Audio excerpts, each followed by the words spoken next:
Good day and welcome to Beyond the Road Leadership Unboxed. My name is Ropa. I'm your host. And to everyone who's been watching, who's been subscribing, thank you so much for keeping up with the content, and everyone who's given feedback. I really appreciate it. Today, we are joined by Stacey. Stacey, welcome to Beyond the Road. Thank you very much, Ropa. I'm happy to be here. Thank you so much for making time. I know this has taken quite a long time for us to get here. Yes. But it's really exciting. The moment that I just asked her to come through, she was ready and so happy to join in. So thank you so much for coming. Of course, absolutely. Really appreciate it. For us to start, Stacey, introduce yourself as you would want someone to introduce you. Okay. Yeah. Well, ordinarily, if someone just says, "Hi, this is Stacey Ziegler," and she's my friend or whatever, that'd be perfectly fine. But if you want some of the background and more conference related, this is Stacey Ziegler. She's been a licensed physical therapist for over 30 years. With a specialization in geriatrics, older adults. Mm-hmm. She got her bachelor's degree from SUNY Upstate in Syracuse, New York. Directors, department heads of rehab clinics and things of that nature, as well as a chief of a U.S. Army physical therapy clinic in Germany, and has always enjoyed that administrative and leadership component to her work. In approximately 24 years ago, Stacey took on a full-time faculty position in the Department of Physical Therapy at Clarkson University, and after 21 years in that role, retired from that position, finished up her PhD in interdisciplinary bioscience and biotechnology from Clarkson University, and then has started now as the director of the healthcare management graduate programs at Clarkson, and enjoying herself very much. That's quite interesting and quite vast experience. And from what I'm picking, it's leadership upon leadership. And my next question will be beyond the role that you're currently in. Who are you? Beyond the titles, who are you? That is such a great question, and certainly we all play very different roles throughout our lives. I think, like you said, there is a undercurrent that has followed me, that somehow you just wind up in leadership positions and in management positions. That has kind of been the theme, but definitely I am a mother of two wonderful children. I am a physical therapist, as you know. I do consider myself to be a leader, probably more leadership than management. It is my preference, that's for sure. I am also an innovator, a risk taker. I also started my own physical therapy practice. To an extent, I'm also an entrepreneur. I love change, so I'm a change maker.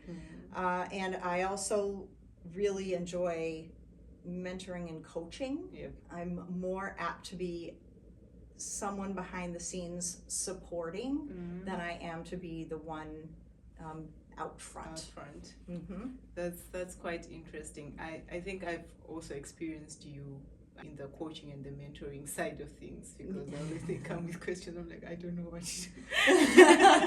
And you're ready to give solid practical advice. I think that's also the other reason why I came and reached out to say, can we do a podcast together? Because the kind of person, I'm taking the limelight from you, the kind of person that you are is this one person who values practicality and action into things. It's not just what is written on paper, it's how are we going to execute that. So when you say change maker, I also added an executioner, because you execute and hopefully in the positive sense of the word. Yes, in the positive sense of the word, you do get things done, and very practical.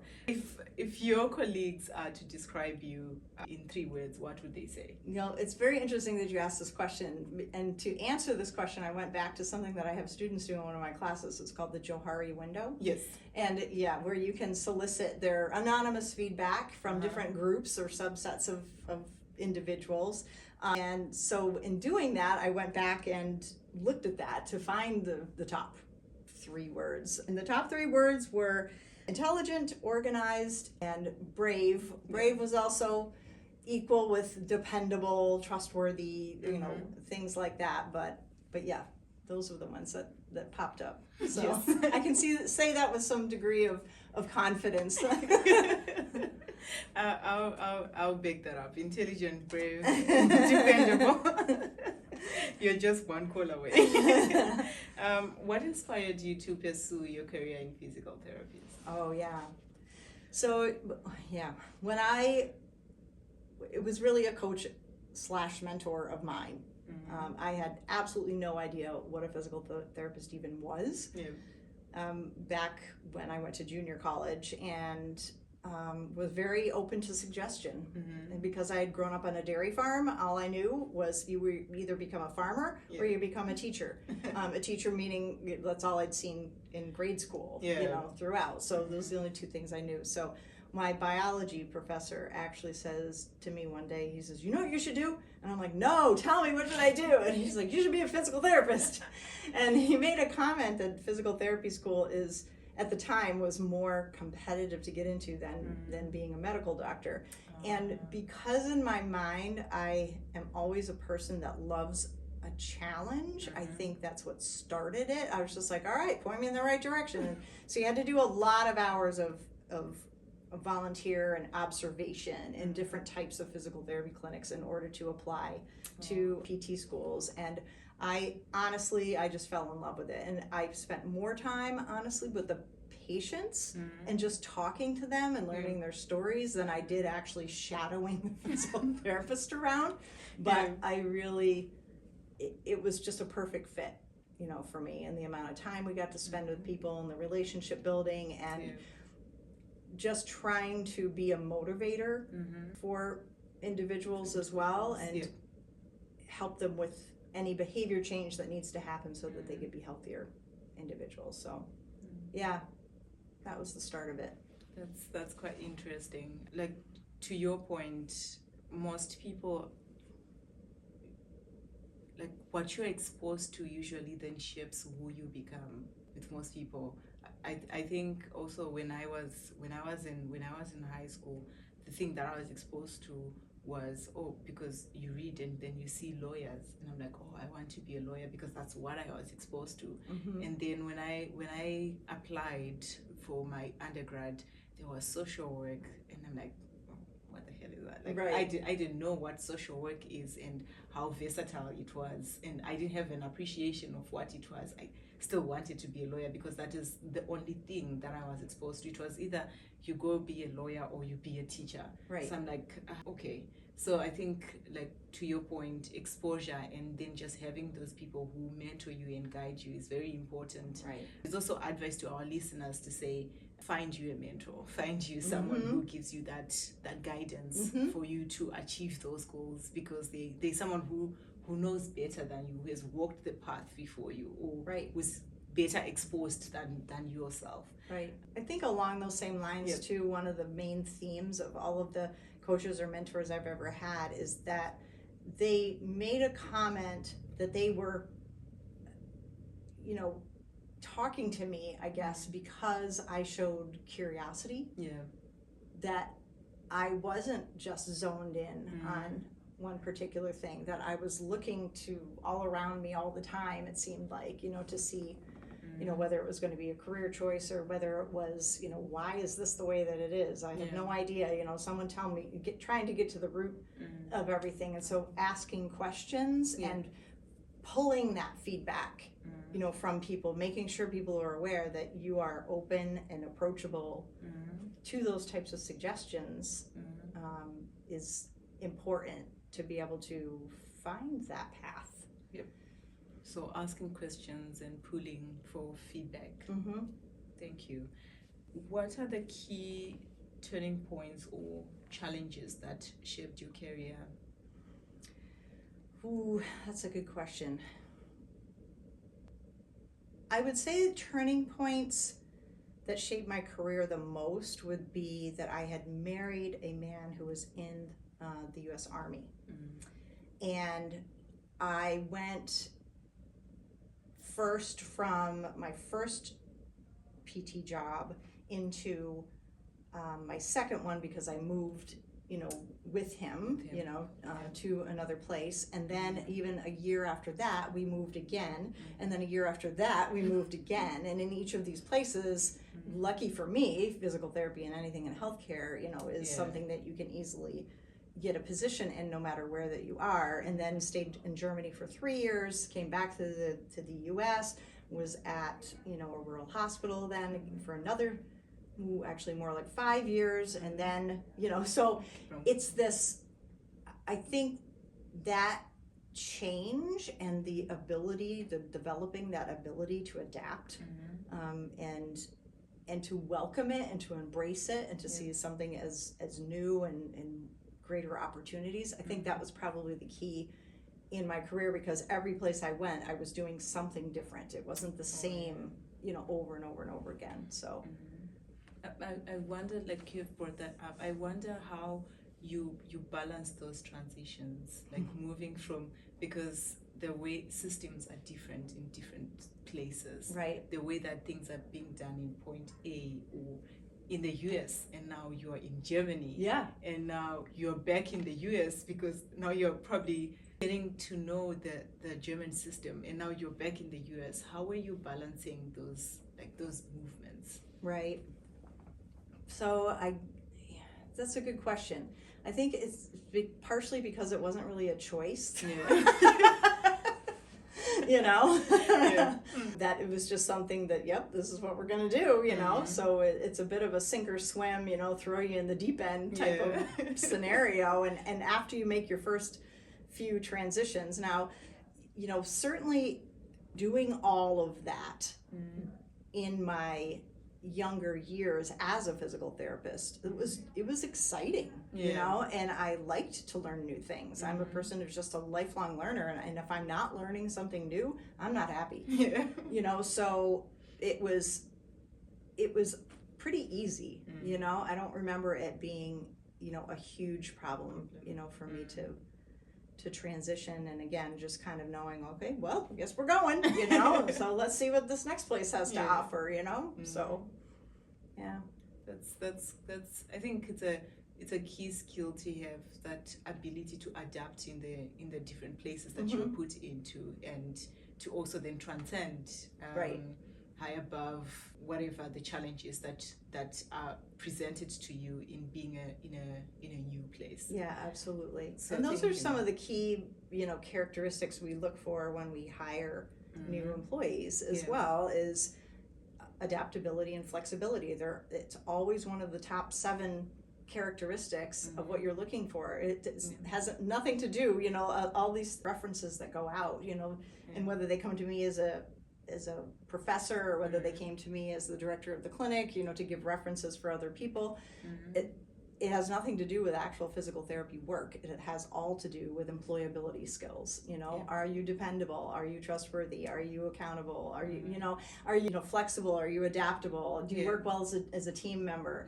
Are you collaborative? Right? Those are what you're rating people on. So I would say, no matter what career you're in, try to introduce yourself slowly but surely to new things all the time, because the world will never stay the same. It will never stay the same.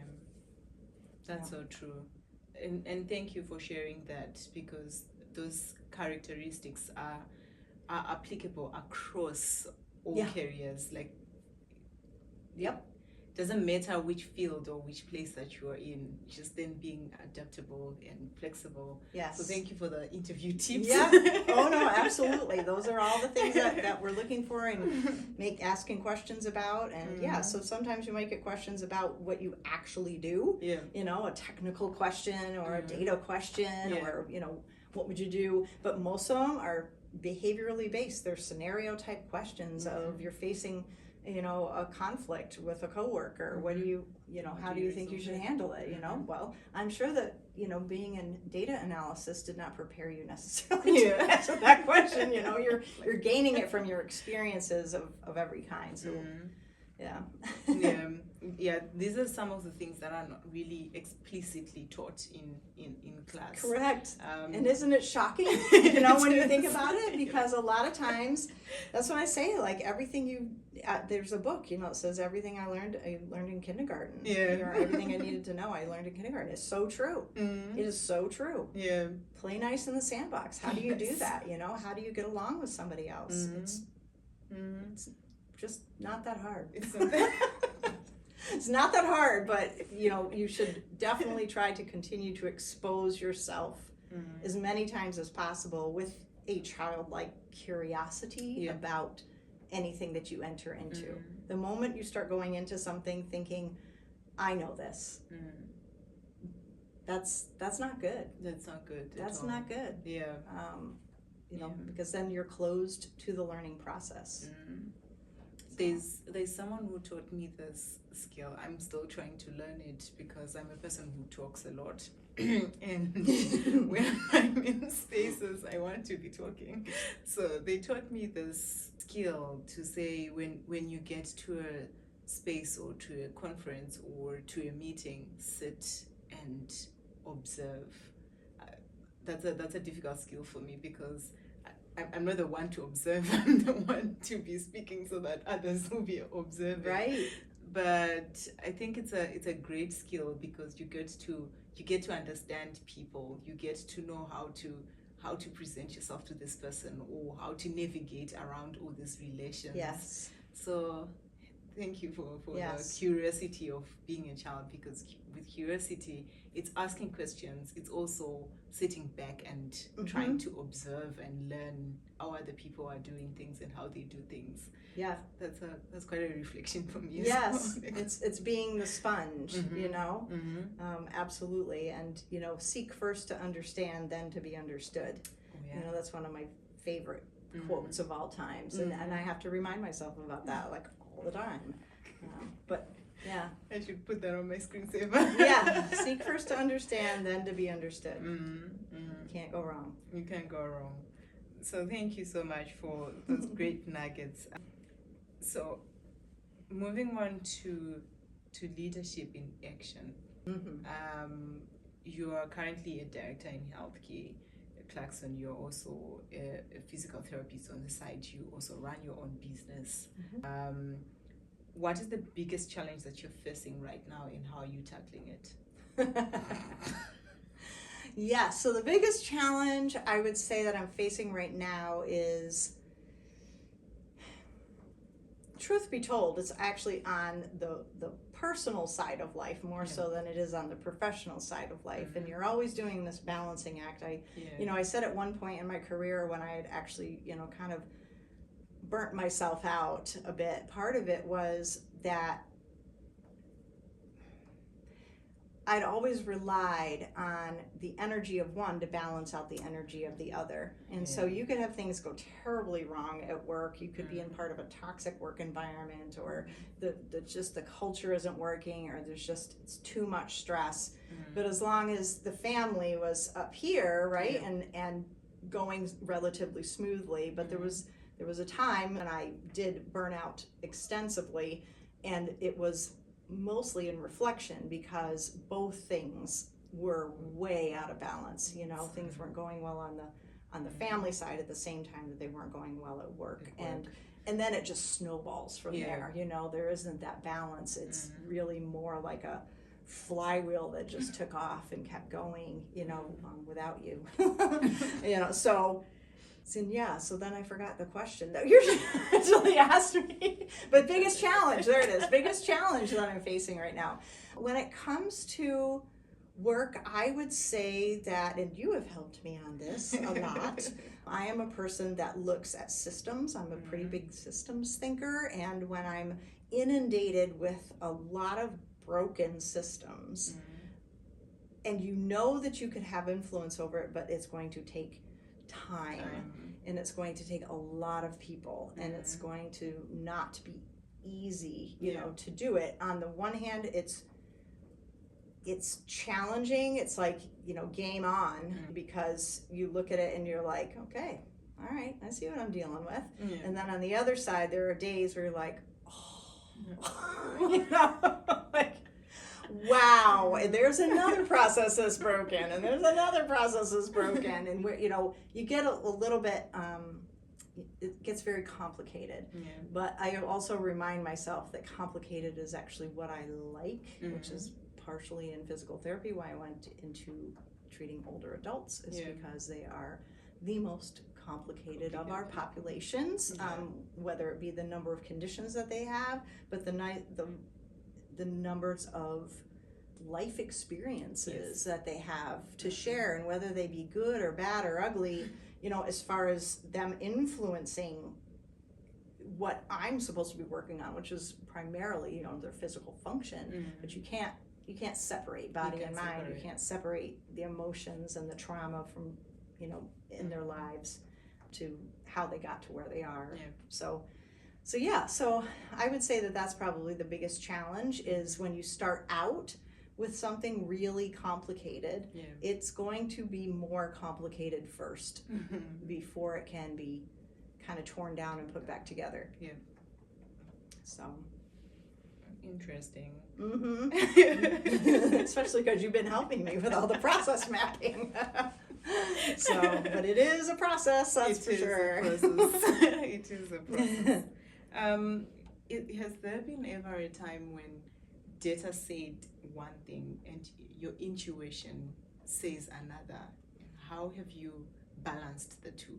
Yeah, I thought a lot about that question, and there's definitely a lot of patient related scenarios, you know, that the data, the findings, the signs and symptoms that you're getting don't match, you know, with what you're really thinking is going on. So there's that component. But then I also started thinking of reframing this to kind of the bigger picture, that I am always really motivated when someone tells me that something can't be done, or tells me that this is the way it's always been done, and that's why we do it the way we do it. That to me is absolutely, the light switch goes on, and I'm just like, oh yeah, we'll see, you know, we'll see. So I think that's the kind of data that strikes me odd, you know, is because everything can be reworked. I am not it is what it is. I hate that. I hate that. It is what it is until someone changes it. That's really my take on it. So I get in there, blow it completely up if you have to, and put it all back together again, type of person. And so that's interesting. I think I've also been in a workplace where people say this is how things have been being done. Yes. And I'm also a person who likes to question. And when you say this is how things have always been done, the next thing that comes to my mind is why. And don't you think that there is another way of doing this? Can we explore that?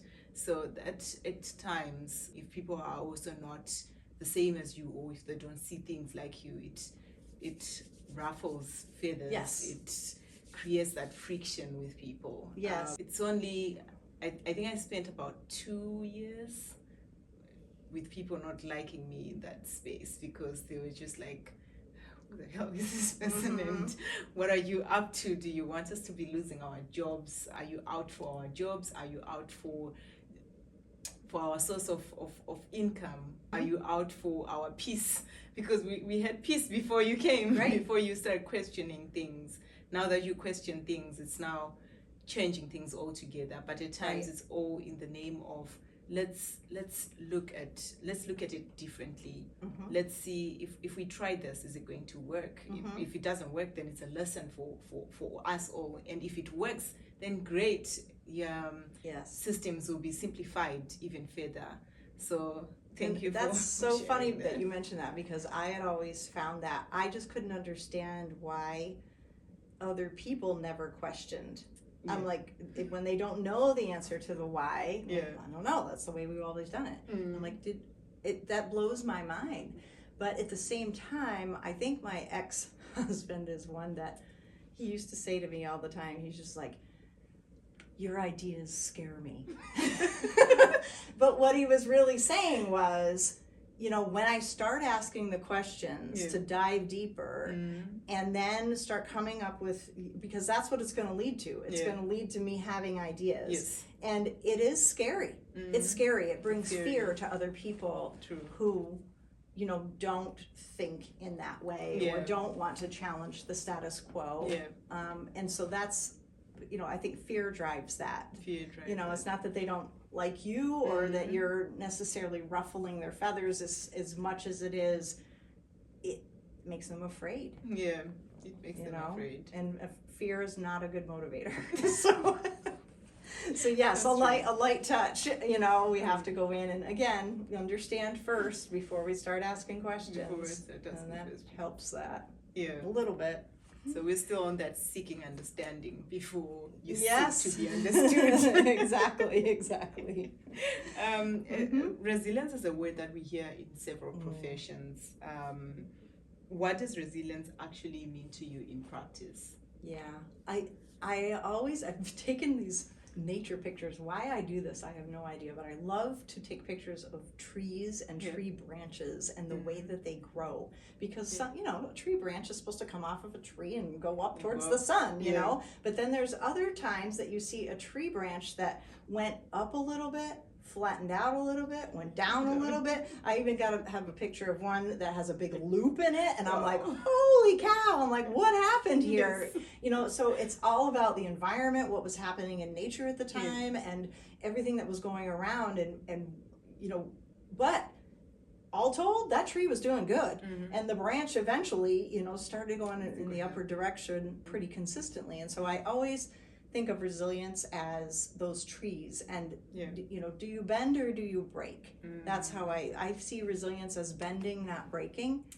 And I also see it, and this is kind of gets back to physical therapy, and we talk about falls a lot, you know, and I always think of the term falling up when I think of resilience. And falling up to me means that, yes, you know, you got knocked down and you got back up, but falling up to me means that you not only got back up, but you learned from the experience of it. Wow.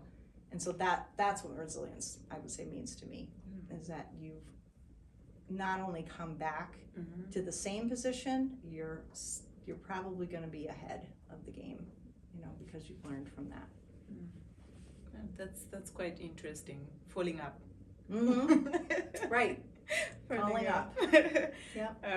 So I think to our listeners, now you see why I say Stacey is practical. Yes, I am. Very practical. Yes. What is it that you learned from that experience? So can you tell us of a project or initiative that you're most proud of that you have done, and what impact did it have? Wow, that's a big question. I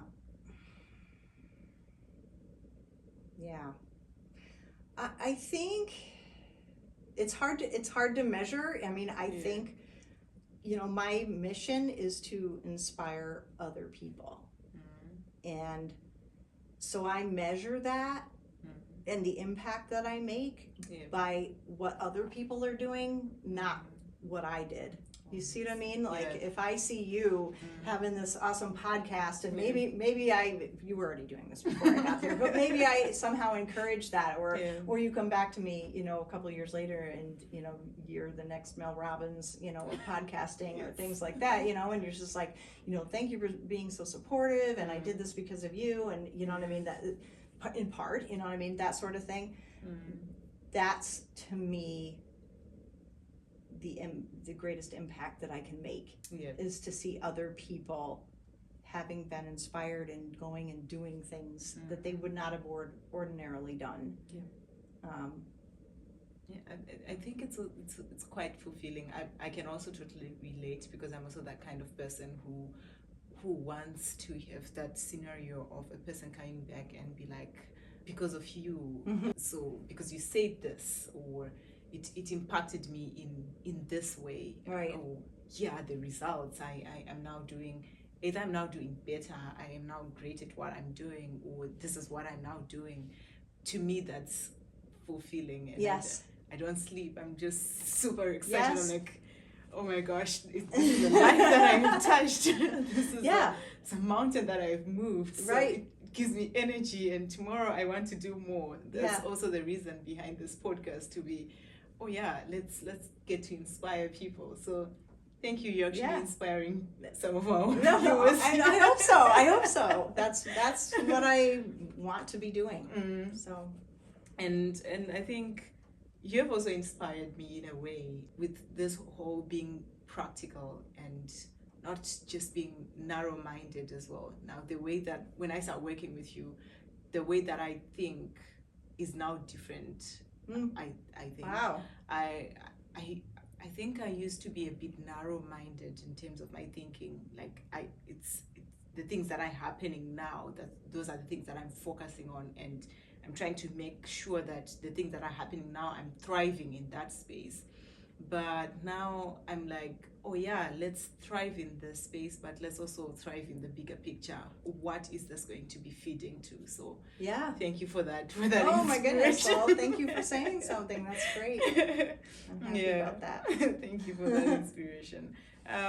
Being a physical therapist or being a director of healthcare at a school of business, what's a common myth or misconception about your career you wish people understood?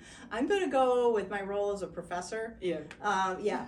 Because here's the huge misconception. It was always funny to me when I was down in the physical therapy department. I teach mostly online now, so I don't see the students, on the regular or just in the hallways or things. But, they would always go home for a break or, and say, well, enjoy your, vacation and things like that. And nope, that's not, our lives shift, if we're not in a primary teaching semester, we are primarily working on our research or improving, our service work, whether that be to community or to professional organizations or to the university or things like that. We have three primary roles as faculty members. So we have the role as an educator.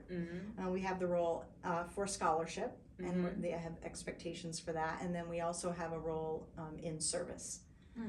And so each time that we would go for, our next rank, if you will, those are the three main categories that we are measured by. And so, so because the students only know us in the teaching role, they think that that's all that we do. So there we go. So basically we just we shift over, and, when there are breaks for students, that's not, unless the university is absolutely closed, for everybody, we're still working. You're still working. We're just working on something different. I see. I'm also one with that misconception. Thank you. Well, why would you know otherwise, right? That's the thing, So Because I'm just I think being a professor is so cool because you get the whole summer break and you're just the right. And so we do have contracts. I mean, typically that's how it is.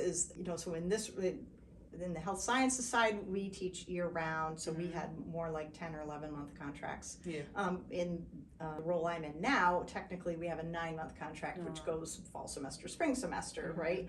But that summer time frame, you're still expected to be, this is when you can not have to teach, so that you focus a lot more on your research. So the expectation is you are getting research and service still accomplished during that time when you didn't have as much time for that in fall or spring. So it's kind of a misnomer that you have a 9-month contract and you do nothing in the summers. It's not true.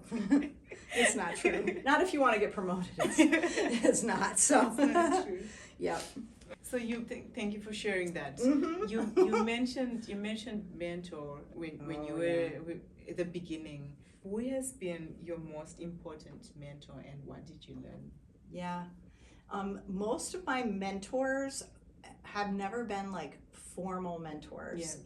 They've been people that I look back on and I say, oh my gosh, that was really like this wonderful mentoring relationship.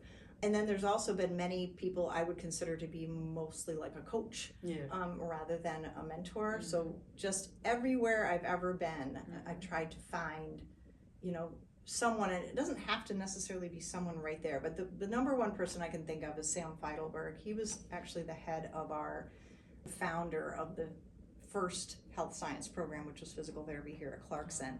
And he had actually recruited me from Carthage Area Hospital, where I was an assistant administrator of the hospital, to come teach, and eventually poached me completely away.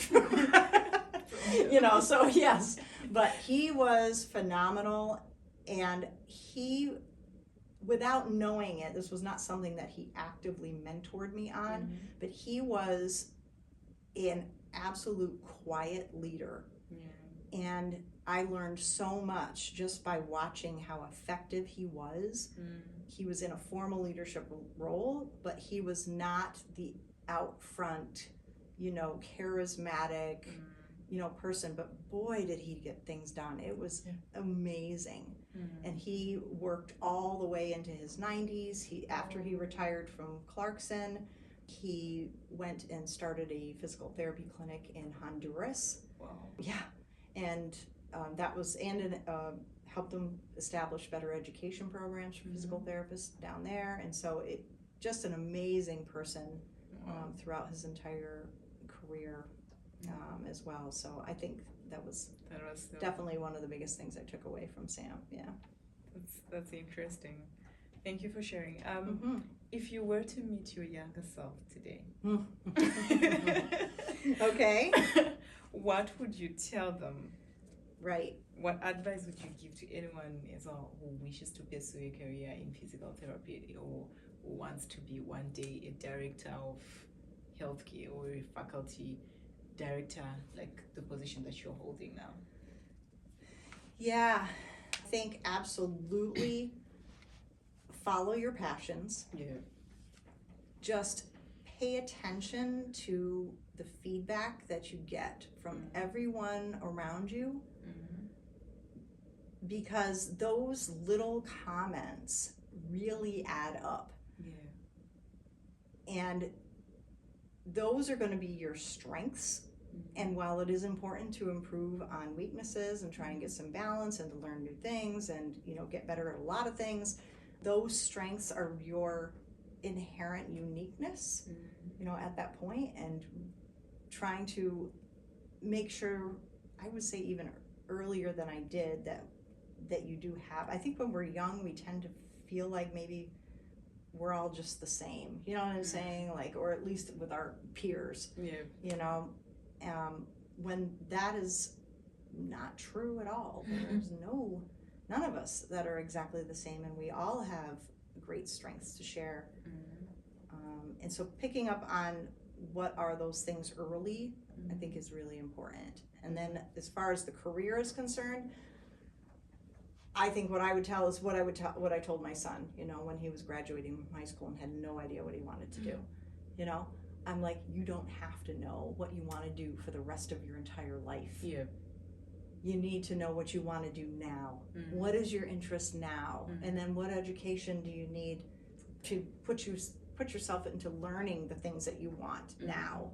And as you move forward, because I think even now the statistic is that we will change our jobs and or our careers. I think it's close to like 10 to 15 times now in your lifetime. I mean, it used to be 3, like back when I was, you know what I mean, in school. And now I just heard that the other day, I think on the news, and I'm like, whoa, 10 to 15 times. I mean, so keep that in mind, is you can do anything that you want, and you can you would take a hard right turn or even a 180-degree turn, but all those experiences are going to build.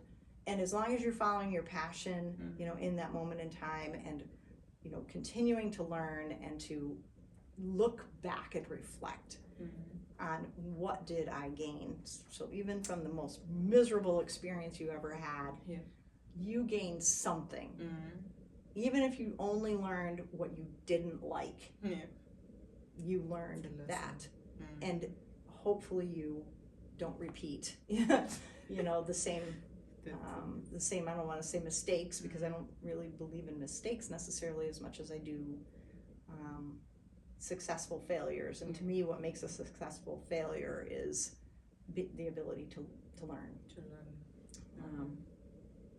So That's quite interesting. Following your passion and that ability to just take it on and go with it. Mm-hmm. And what I've seen so many books in your office. Oh yeah. So I'm going to put you on the spot on what has been the most life-changing book you've ever read.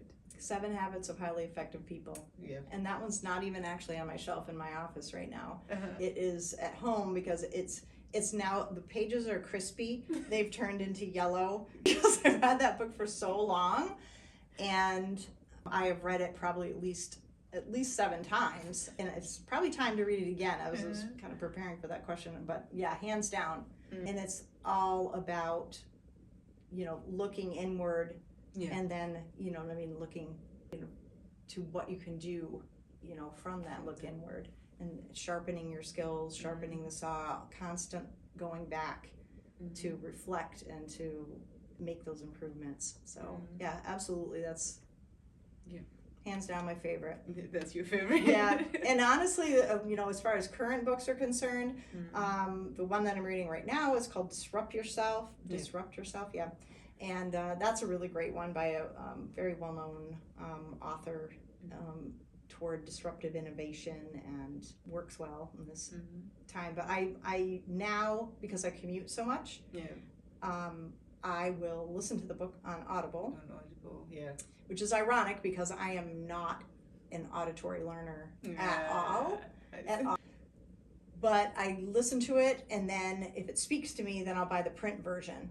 But the funny thing is I'll get the print version and it's there, but I never really open it, because I've already listened to it. I'm already on to something else. Yeah. But it's just a good reminder of which ones seemed most key to me. Yes.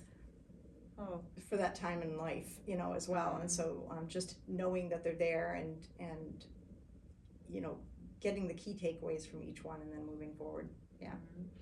So from what I'm picking from the books that you have recommended, or your current book that you're reading, and your favorite one, it's all about, correct me if I'm wrong, it's about building the self first and looking from within, starting with this person before you try to pour out to the next person or to people who are next to you. So that's so profound. Basically, if I was in Barnes and Noble, I would be in the self-help section. And that sounds terrible because I wish they'd stop calling it that. But that's where I find most of, because I'm practical. And that's the other thing about books that I really like. Yeah. I like ones that are strategy oriented. Get out there and do this or do that. I'm less one for any kind of novel or that includes a lot of individual personal stories, that sort of thing. I'm like, nope, just give me the Cliff Note version, because a lot of books are just to bulk them up. That's what they do, is they just put a lot of other people's stories in it, which is great. It's good reinforcement. But, usually in the first 2 or 3 chapters, you get to it. So those are my favorites. Definitely are the ones that I can grab a hold of something. And even if I just take one thing away, from the book and try to apply it, that's helpful. That's helpful. It's very important. So beyond the titles that you hold, what legacy do you wish to, or do you hope to leave? I don't know if it's so much of a legacy as I want to believe, at least, that I was a positive influence on the world. Yeah. And I think for me, it comes down to what we talked about before, that it's not one discovery or one invention or one, that I wrote 10,000 papers or, anything like that. I think it's the numbers of people that I've been able to engage with, to speak with, and to influence, and whether that's across family or friends or, I would like folks to be able to say that I had either helped them in some way, or it doesn't even have to be help necessarily, but that I influence their lives for the better. For the better. Yeah. Yeah. Thank you for sharing that. I think you've Yeah. taken my taking it right out of my We are kindred spirits, though, you as well, because that is what you do. And just That is your right. whole presence says, that we can all do better, That's you know? so kind. Thank Yeah. you for being kind. Yeah. I think the next episode it will be Stacey interviewing me. I would love to do that. And don't even think for a second that I didn't think about that. I'm just like, you know what? We should have started that camera last time we got together, because I was unprepared, and then I was thinking to myself, I'm like, yeah, let's just turn the tables here. Give me that iPad. Give it You know, to it's like- so that is our next one. That'll be our next one. Watch out for this special one. That's right. If you can complete this sentence for me, success beyond the role means. Oh, yes. Success beyond the role for me. Let me look at my sheet for a second. Yeah, I think it is like we just said. I think it is just the knowledge that everyone is going to be an influence. Yeah. We all have influence on things around us or people around us. Mm-hmm. It's just a decision and a choice as to whether your influence is going to be a positive one or a negative one. And for the most part, success to me in whatever role that I'm playing or beyond that role is that I've been that positive influence. Yeah. So success beyond the role means that positive influence. Yeah. Thank you for sharing that. There's I just remembered of this book that I once read. I was still just out of high school. It changed as well the way that I looked at things. It was written by one of those guys that I knew from back home. Oh, wow. He named it Leading from a Place of Influence. Oh, So like that that stuck. title. Yeah. That stuck with me, to say you have to be leading from a place of influence. You're not just a leader who's, for me, I'm not that leader who commands people around. I'm that leader who wants to lead from a place of influence. I want to be influencing people for them to do things. Right. I want to be in a space where you're not giving instructions, and you're not that commander, or you're not that authoritative leader. You're that leader who influences people and make them want to do things, and to make them want to do even beyond their capabilities, for them to just be, because of this type of influence, because of this type of leader, I want to do more. I used to have a boss like that who would make you feel, I think I'm doing so great with this work, and I should do more. I think he was leading from that place of influence, where he doesn't need to tell you, but you just be like, I think I should do this better. Right, exactly.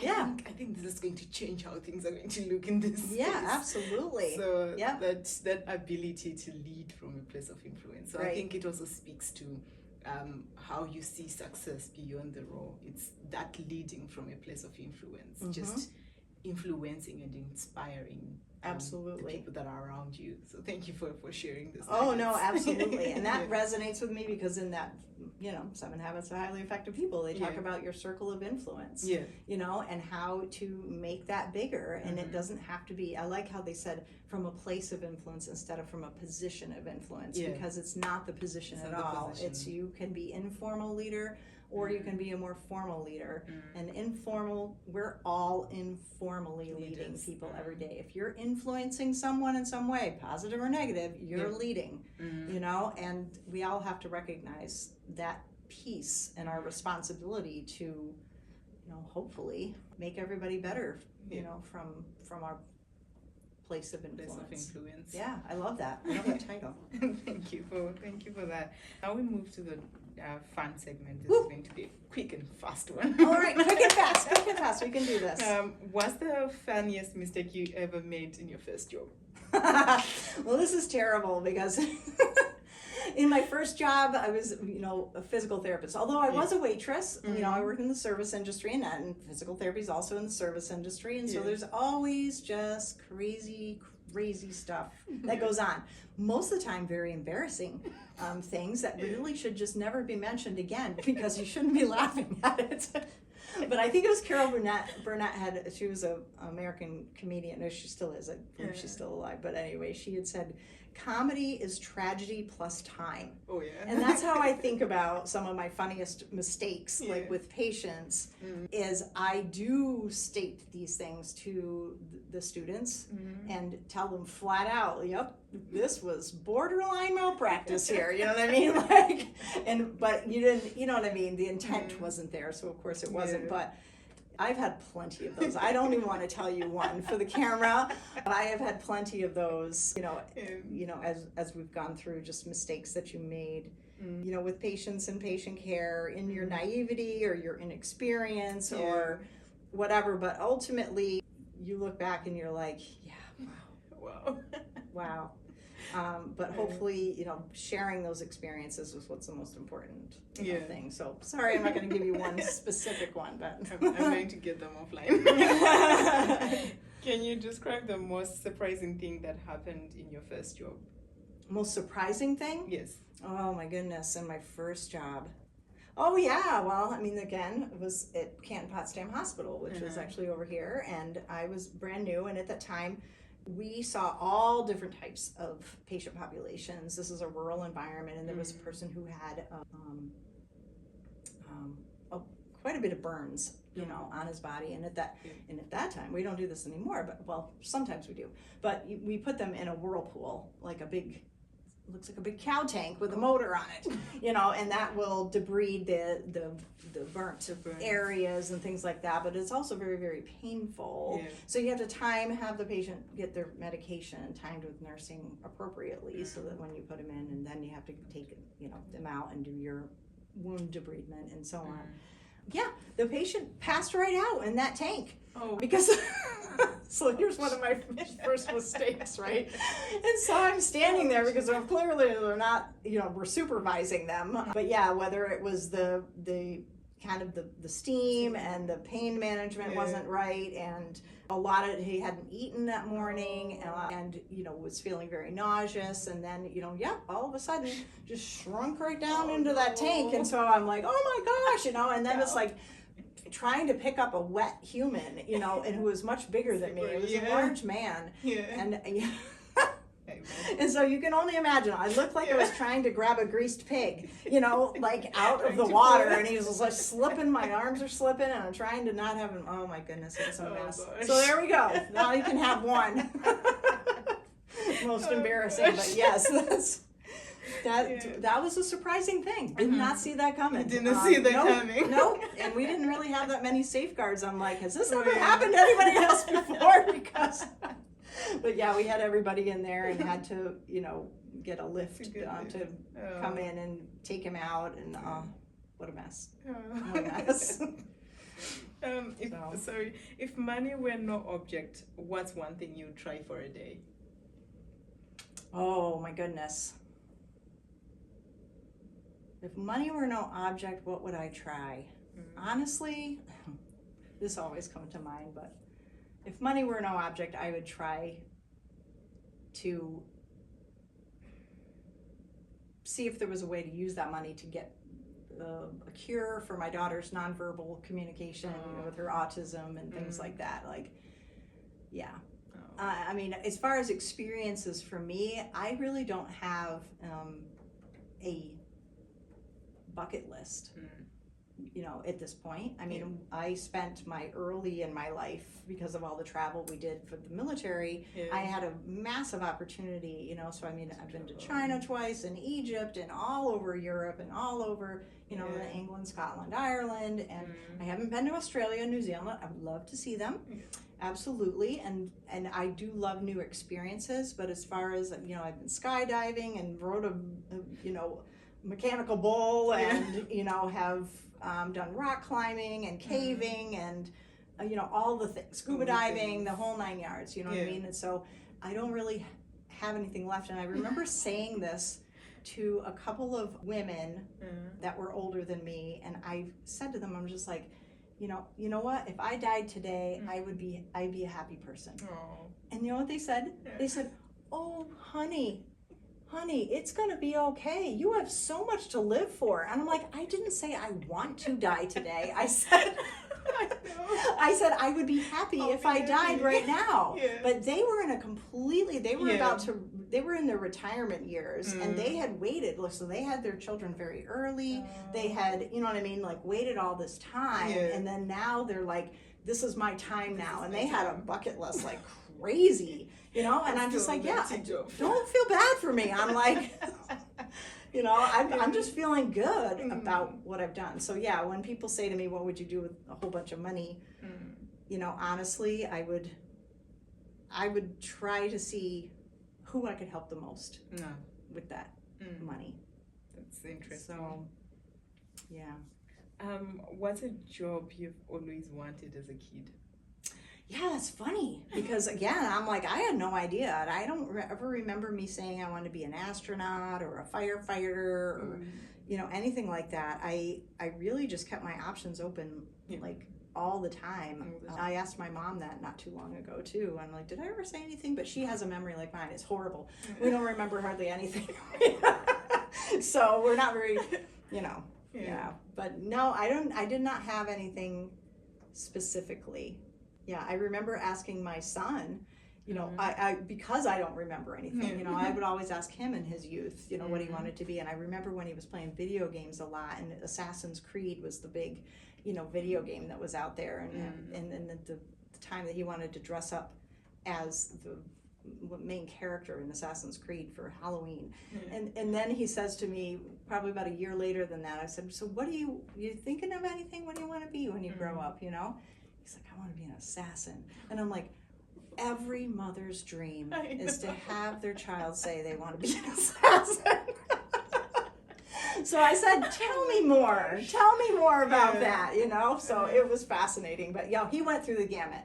So yeah, he was young, firefighter, SWAT team, you know, wanted to be in the SWAT team. He wanted to be an assassin. I'm glad we got over that. And so yeah, but I encourage exploration of every kind, and I'm really happy that he's had exposure. There's so much more exposure to things than when I was a kid. Yeah. You know, so yeah. That's funny. What's a task that you were always assigned as a child? The task that I was always assigned as a child, they tried to assign me washing the dishes in the home. That didn't go well. Apparently I did not do a good enough job. I was not very detail oriented. I'm still not very detail oriented. I'm like, let's just get the job done. It doesn't have to be perfect, but the job is done, and they're clean enough to eat off of. That was kind of my thing. It was the same thing with ceramics. You know, my sister and I took a ceramics class. She was, you know, get the tiniest little brush and put these little eyelashes on the mouse. And I'm just like slathering the paint all over the place, you know. The mouse is gray. Let's just make it gray. You know? So it's lucky it had eyeballs, you know. So I would get through things very quickly, you know, and she would spend weeks and weeks on one project. And we're still the same today. She's very detail oriented. She's a perfectionist. I like to try new things, so I want to be on to that new thing as quickly as I can, but I still enjoy doing a good job. It's a good job. Yeah. Good enough. But no, I had a lot of barn chores that I would do. I would sweep in the hay for the cows, and I would feed the calves out of a bottle. And so those were my two primary jobs. Yep. I think these things also shape who we become, because you're just like, let's get the dishes done. Yes. Let's get to the next one. That is correct. That's right. That's being practical. Exactly. Like, can you not eat off it? Yes. You can, right? So even to this day, I get teased in my household. It'll come up at Thanksgiving again. You know, how I didn't get to do the dishes, and my sister thinks that, you know, I did it on purpose. She always thinks I did everything on purpose, so that I didn't like washing dishes, so I did it on purpose so that Mom would not have me do it anymore. That's not true. If you could trade places with any fictional character for a day, who would it be? Oh my goodness. What's yours? I want to know what yours is. It's a difficult question. I know, right? And you're asking me, so I'm just flipping it right around. I think it would be the person that came to mind is Spider-Man. Yeah, Because Spider-Man's I good. just want to have that ability of moving from one place to another swiftly like that. Like I just got Ooh. this, and then the next thing I'm already on that wall. Like Yeah. I'm already like that swiftness. I think that's what draws me to Spider-Man. I like that. I Yeah. like that a lot. Mm. Well, I'm a huge Marvel Comics Yep. fan, and Spider-Man was recently acquired back into Marvel Universe and so on. But my students in the PT program, when we had that entire sequence, which I was huge into, my son and I, that was our whole life, was waiting for the next movie to come out. And Yeah. they were insistent. I loved Captain America. They said that I most resemble, they're like, yep, we can definitely see that, but we also see Captain Marvel. Yeah. I see. So when she came onto the Marvel universe, finally into the movies or whatever, and I can see that as well. I mean, she's very blunt.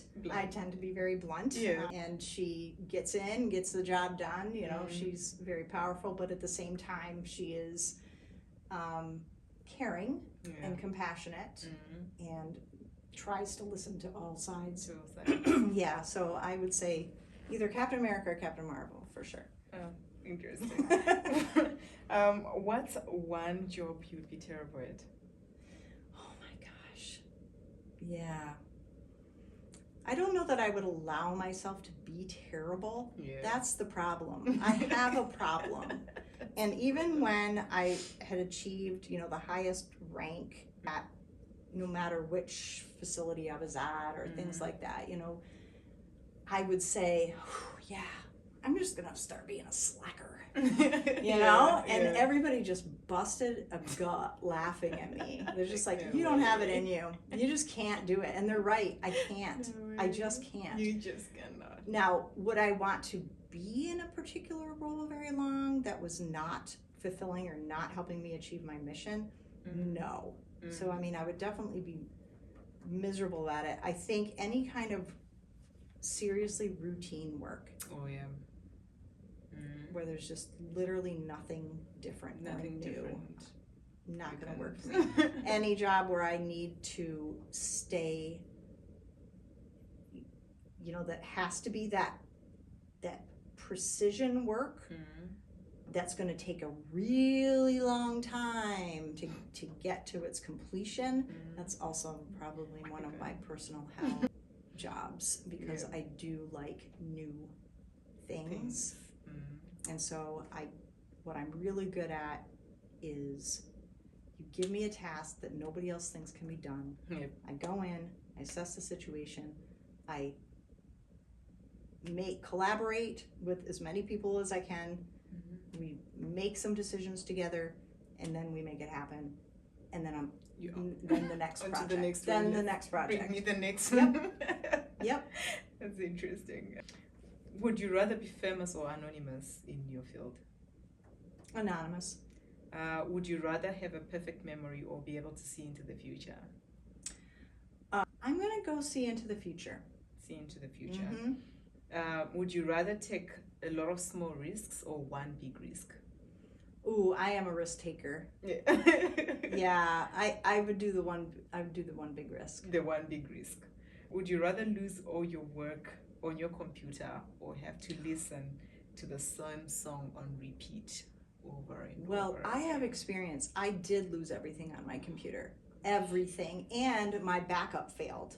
My external hard drive failed. Way. And I didn't have everything on Google Drive Gosh. either. Because at that time, Google Drive wasn't really doing anything. But I was religious about backing up to my external hard drive. And then it had gotten knocked over and the thing got scratched somehow and they can't even retrieve the data. So I have decades of work that was on my computer and on that external hard drive that I can't have ever again.